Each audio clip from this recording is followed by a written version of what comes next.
These men are rescue workers at the Polish coal mine of Bolesław. Before heading down the mine shaft, they go through a routine check. Mandatory clothing, oxygen mask, lights, all the necessary gear to head for the lift, which will take them 450 meters below ground. Today there are guides accompanying a Euronews television crew. The atmosphere is relaxed. The coal miners are several kilometers away.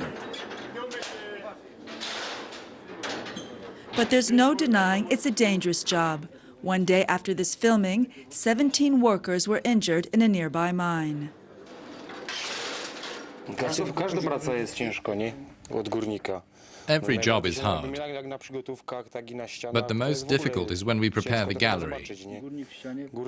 Taking the coal out, that's the hardest. There's not much oxygen, it's hot, it's very deep, the conditions are very hard. It's far from simple. Także nie jest to proste. But it's also a job which risks disappearing, but not because it's dangerous. Poland is at an environmental crossroad. It produces close to 95% of its energy from coal, and yet as a member of the European Union, it committed itself last year to the EU climate change package. That includes a call for 20% reduction in CO2 emissions by 2020. The fear is that buying emissions from lesser polluting countries will push up energy prices and close more mines.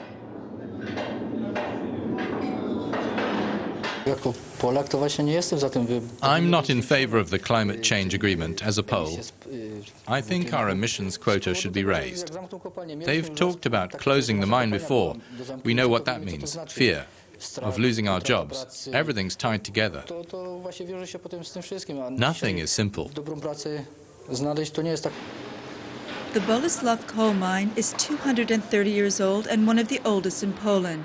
It's located near the southwestern city of Katowice in Poland's Silesia region, an area known for its abundance of coal. Poland is proud of its coal mining history, which dates back to when Silesia was part of the Kingdom of Prussia. It's also proud of its energy independence, thanks almost entirely to its coal supply. Warsaw has argued that with the current financial crisis, buying CO2 emissions under the EU trade emissions scheme would be very expensive.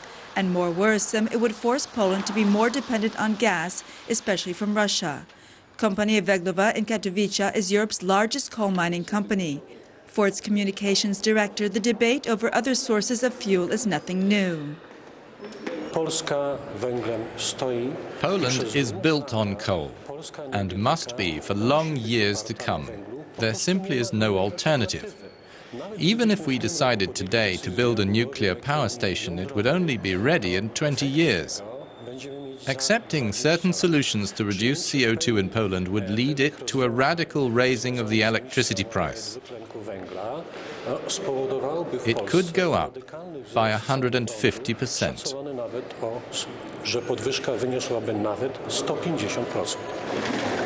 Just 2 weeks ago, Kompania Węglowa announced its plans to increase production. The demand for this form of black gold is going up in Europe, not down. Although coal is still cheaper than other sources, it still pollutes a lot.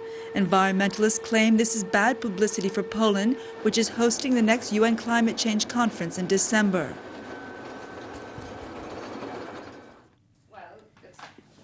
Ewa Jakubowska from Greenpeace blames a lack of political will and not the financial crisis.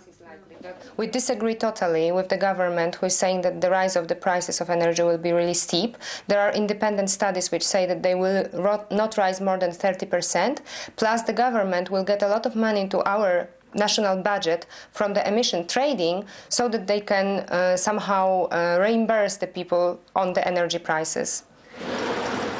Coal companies obliged to buy EU emission allowances will pass on the cost by charging consumers more. On that income by 2013, Warsaw looks set to reap as much as 5 billion euros per year through increased taxes.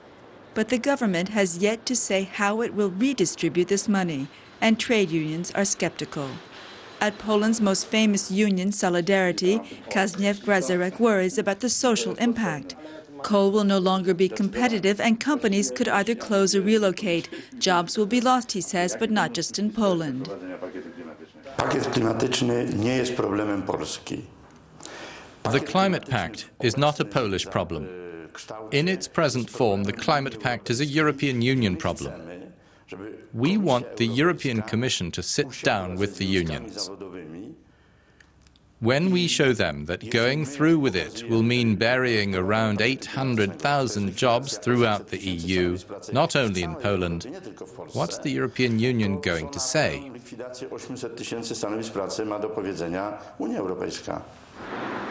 Warsaw's skyline underlines how much change Poland has undergone since the collapse of the Iron Curtain almost 20 years ago. Jakubowska should know this member of the European Parliament is from Poland's coal region, an area which 20 years ago was one of the most polluted in Europe.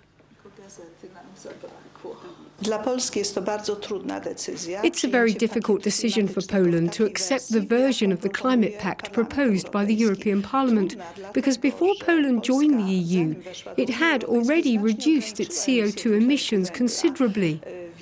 A lot of factories were closed. A lot of people lost their jobs. This means we've already paid a lot.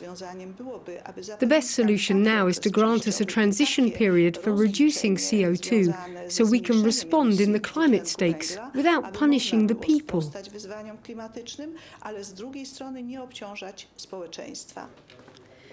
Back near Katowice, Tomasz is finishing up his day as a museum guide some 350 meters below ground. It's an old coal mine named Guido after the Prussian aristocrat who founded it. The museum is filled with old photographs. It also shows how horses were lowered down the shaft to work the mines. It was the last time they would see daylight.